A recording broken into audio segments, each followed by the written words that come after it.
আবু বাকের মজুমদার গণ অভ্যুত্থানের একজন অগ্রসেনানী, আমার স্নেহধন্য ছোট ভাই।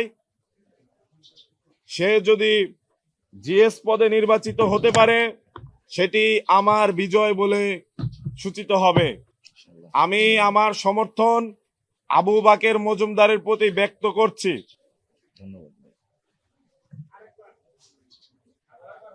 আমি জিএস পদে নির্বাচিত করার জন্য আমার সকল শুভাকাঙ্ক্ষী ঢাকা বিশ্ববিদ্যালয়ের সাধারণ শিক্ষার্থীবৃন্দ সকলের প্রতি আহ্বান জানাচ্ছি, আবু বাকের মজুমদারকে আপনারা জিএস পদে নির্বাচিত করুন। আবু বাকের মজুমদারের বিজয়ী মাহিন সরকারের বিজয় বলে সূচিত হবে ইনশাআল্লাহ। যেহেতু এখন পর্যন্ত প্রার্থিতা প্রত্যাহারের কোনো সুযোগ নেই, সেহেতু প্রার্থীর তালিকায় মাহিন সরকারের নাম থাকবে। কিন্তু যারা আমাকে সমর্থন করেছেন, যারা আমার শুভাকাঙ্ক্ষী, প্রত্যেকের উদ্দেশ্যে আমি বলছি আবু বাকের মজুমদারের বিজয়ী মাহিন সরকারের বিজয় বলে সূচিত হবে।